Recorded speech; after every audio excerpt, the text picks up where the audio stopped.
တိယတစ်ပုတ်ကတော့ဘာစကားမြေးလို့မြင်ရပါတယ်ရှင်ဟောစကားဝါမြေဟုတ်ကဲ့သူတော်ကောင်းနေကိန်းကောင်းတဲ့စကားဝါမြေခလာလေးချွတ်ကြအောင်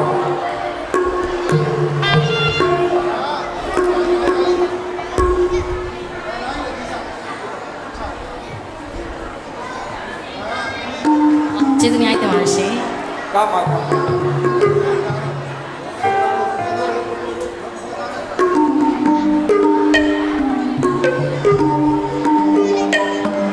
ဆိုင်တဲ့ဘွယ်လုံးပဲအလို့ရာကြီးဘိုးဝဲပါလေအလို့ပါကြီးတော့ခင်ညောဆွတော်ပြီအားသိနော်ဆရာစိတ်ဝင်လဲအားသိနိုးနိုးဝင်လဲစိတ်မှာသူကြသွားတယ်အားသိကျေးဇူးတင်ပါတယ်ဒီတက်မကလည်းလူတန်းတွေကိုပြုလုပ်နိုင်ပါစေလို့လူတော်ဆုမကောင်းတောင်းပေးလိုက်ပါတယ်ရှင်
လုံးဒီပုံတခွင်းဝင်ဝိလျောတရားမမြင်သေးတဲ့ဘာခင်လေးနဲ့ဘောတော်များရှင်ရရ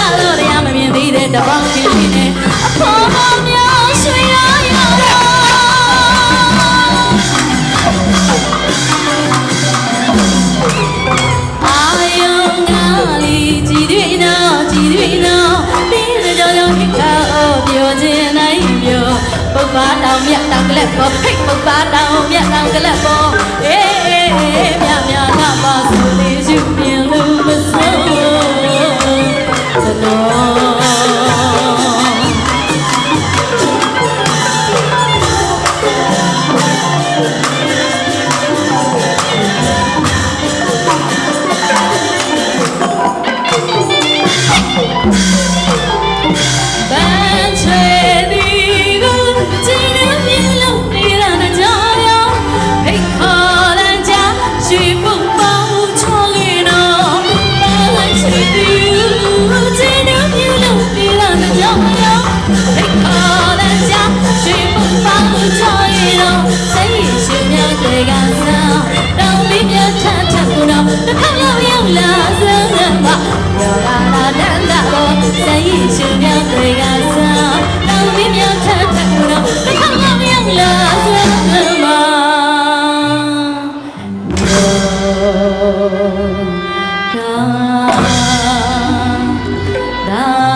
ပုပ္ပတောင်မြတ်တောင်ကလတ်နဲ့ပုပ္ပတောင်မကြီးပေါ်မှာဟုတ်ကဲ့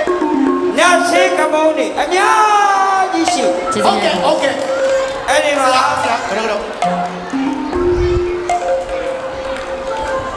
ဆရာသူလေးလည်းကြပြီဆရာ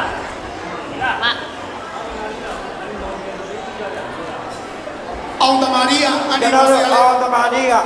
အန်ဒီမောကကိုလဟန်ကိုဆွတော်ပြီးတသိဟုတ်ဆရာစိတ်တော်လည်းငါဟုတ်ကဲ့ငါသိချင်းမြတ်ပါလေငါသိဟုတ်အဲ့ဒါကျွန်တော်တို့ဆရာသမားတွေလက်ချက်တဲကအားပေးခဲ့ရအောင်တမာရီပါပဲ